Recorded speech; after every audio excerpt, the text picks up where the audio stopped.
ਅਗਲੀ ਜਿਹੜੀ ਹਰਜੋਤ ਸਿੰਘ ਜੀ ਗੱਲ ਕਰਦੇ ਜਾਈਏ, ਅੱਜ ਐਲਏ ਦੇ ਮੇਅਰ ਦੀ ਜਿਹੜੀ ਡਿਬੇਟ ਆ ਉਹ ਹੋਣੀ ਹੈਗੀ ਆ, ਜਿਸ ਦੇ ਵਿੱਚ ਜਿਹੜੇ 2-3 ਜਾਣੇ ਆ ਉਹ ਰਨ ਜਿਹੜੇ ਕਰ ਰਹੇ ਆ, ਉਹ ਚੈਲੰਜਰਸ ਹੋਣਗੇ। ਕੈਰਨ ਬਾਸ ਜੋ ਮੌਜੂਦਾ ਸਿਟੀ ਦੀ ਐਲਏ ਦੀ ਮੇਅਰ ਆ, ਉਹ ਰੀ-ਇਲੈਕਸ਼ਨ ਦੇ ਲਈ ਰਨ ਕਰ ਰਹੀ ਆ।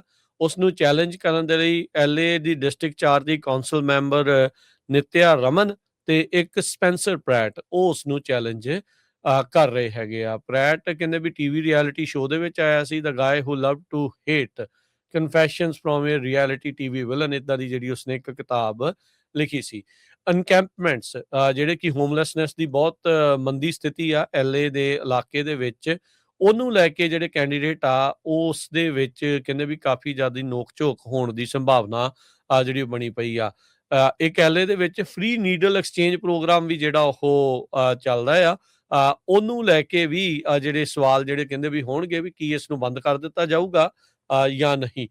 ਸੋ 1.5 ਲੱਖ ਕਹਿੰਦੇ ਵੀ ਸਰਿੰਜਾਂ ਸ਼ਹਿਰ ਵਾਲਿਆਂ ਨੇ ਆਪ ਜਿਹੜੀਆਂ ਦਿੱਤੀਆਂ ਨਸ਼ੇੜੀਆਂ ਨੂੰ, ਕਹਿੰਦੇ ਵੀ ਉਹਨਾਂ ਦਾ ਇਹ ਮਕਸਦ ਸੀਗਾ, ਜਿਹੜੇ ਸਿਟੀ ਵਾਲੇ ਕਹਿੰਦੇ ਆ ਵੀ HIV ਏਡਸ ਜਿਹੜੀ ਉਹ ਨਾ ਫੈਲਣ ਤੇ ਬਲੱਡ ਬੋਰਨ ਡਿਜ਼ੀਜ਼ਜ਼ ਜਿਹੜੀਆਂ ਉਹ ਹੋਰ ਅੱਗੇ ਤੋਂ ਅੱਗੇ ਨਾ ਫੈਲਣ।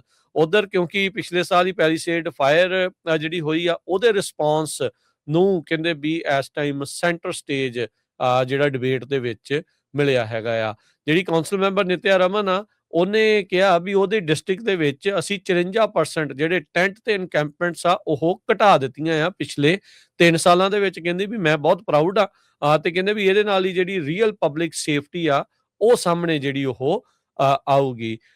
ਜਿਹੜੀ ਕੈਰਨ ਬਾਸ ਆ, ਉਹ ਕਹਿ ਰਹੀ ਆ ਵੀ ਅਸੀਂ ਹੋਮਲੈਸਨੈਸ ਦੇ ਉੱਤੇ ਪ੍ਰੋਗਰੈਸ ਕਰ ਰਹੇ ਆ, ਹੌਲੀ-ਹੌਲੀ ਅੱਗੇ ਜਿਹੜਾ ਉਹ ਵੱਧ ਰਹੇ ਆ। ਉਸਨੇ ਕਿਹਾ ਵੀ ਹੁਣ ਤੱਕ ਅਸੀਂ 17.5% ਹੋਮਲੈਸਨੈਸ ਐਲਏ ਦੇ ਵਿੱਚ ਘਟਾਈ ਹੈਗੀ ਆ ਪਿਛਲੇ 2 ਸਾਲਾਂ ਦੇ ਵਿੱਚ, ਨੈਸ਼ਨਲ ਟ੍ਰੈਂਡ ਦੇ ਨਾਲੋਂ ਜ਼ਿਆਦਾ ਆ।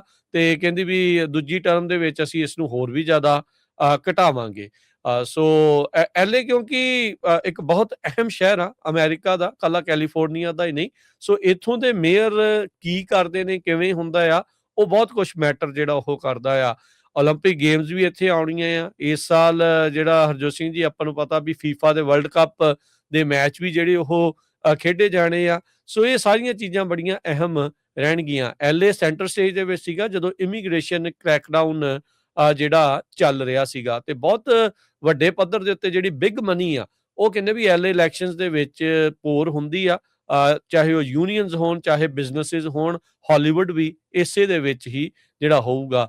ਜਿਹੜਾ ਸਪੈਂਸਰ ਪ੍ਰੈਟ ਆ, ਉਸ ਦੇ ਪਹਿਲਾ ਡਿਬੇਟ ਅਪੀਅਰੈਂਸ ਜਿਹੜਾ ਉਹ ਦੇਖਣ ਨੂੰ ਮਿਲੂਗਾ। ਉੱਦਾਂ ਸੋਸ਼ਲ ਮੀਡੀਆ ਦੇ ਉੱਤੇ ਕਹਿੰਦੇ ਵੀ ਉਹ ਕਾਫੀ ਜ਼ਿਆਦਾ ਐਕਟਿਵ ਜਿਹੜਾ ਉਹ ਨਜ਼ਰ ਆ ਰਿਹਾ ਸੀਗਾ। ਹੈਡ ਟੂ ਹੈਡ ਟਸਲ ਦੇ ਵਿੱਚ ਜਿਹੜੀ ਮੇਅਰ ਕੈਰਨ ਬਾਸ ਤੇ ਜਿਹੜੀ ਕੌਂਸਲ ਮੈਂਬਰ ਨਿਤਿਆ ਰਮਨ ਆ, ਉਹ ਕਾਫੀ ਜਿਹੜੇ ਆ ਕਹਿ ਲਓ ਵੀ ਸਿੰਘ ਇਹਨਾਂ ਦੇ ਕਈ ਮਾਮਲਿਆਂ ਦੇ ਉੱਤੇ ਫਸਦੇ ਜਿਹੜੇ ਉਹ ਰਹੇ ਆ। ਸੋ ਲੈਟਸ ਸੀ ਕੀ ਬਣਦਾ ਹੈ ਕੱਲ। ਉੱਦਾਂ ਜਿਹੜਾ ਹਰਜੋਤ ਸਿੰਘ ਜੀ ਗਵਰਨਟੋਰੀਅਲ ਡਿਬੇਟ ਵੀ ਜਿਹੜਾ ਉਹ ਦੇਖਿਆ ਗਿਆ ਸੀਗਾ, ਜਿਸ ਦੇ ਵਿੱਚ ਜਿਹੜੇ ਚੈਡ ਬਿਆਂਕੋ, ਸਟੀਵ ਹਿਲਟਨ ਦੇ ਨਾਲ ਬਸੇਰਾ, ਟੌਮ ਸਟਾਇਰ, ਜਿਹੜੀਆਂ ਕੈਰਨ ਉੱਥੇ ਵੀ ਇੱਕ ਹੈਗੇ ਆ, ਉਹਨਾਂ ਦੇ ਦੁਆਰਾ ਕੇਟੀ ਪੋਰਟਰ ਜਿਹੜੇ ਆ ਉਹਨਾਂ ਦੀ ਗੱਲਬਾਤ ਜਿਹੜੀ ਉਹ ਸੁਣਨ ਨੂੰ ਲੋਕਾਂ ਨੂੰ ਮਿਲੀ ਸੀਗੀ।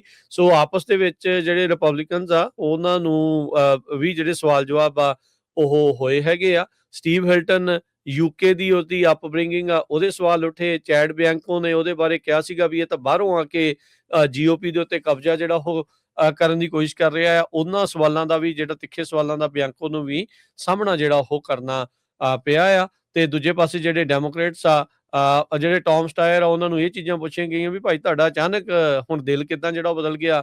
ਪਹਿਲਾਂ ਤੁਸੀਂ ਕਹਿੰਦੇ ਸੀਗੇ ਵੀ ਸਿੰਗਲ ਪੇਅਰ ਹੋਣੀ ਨਹੀਂ ਚਾਹੀਦੀ, ਮੈਡੀਕੇਅਰ ਫਾਰ ਆਲ, ਹੁਣ ਸਿੰਗਲ ਪੇਅਰ ਸਿਸਟਮ ਵੱਲ ਨੂੰ ਤੁਹਾਡਾ ਰੁਖ ਜਿਹੜਾ ਉਹ ਕਿੱਦਾਂ ਬਦਲ ਗਿਆ। ਸੋ ਅਹਿਮ ਡਿਬੇਟਸ ਜਿਹੜੀਆਂ ਇਸ ਟਾਈਮ ਇਹਨਾਂ ਕੈਂਡੀਡੇਟਸ ਦੀਆਂ ਜਿਹੜੀਆਂ ਉਹ ਸੁਣਨ ਨੂੰ ਮਿਲ ਰਹੀਆਂ ਨੇ।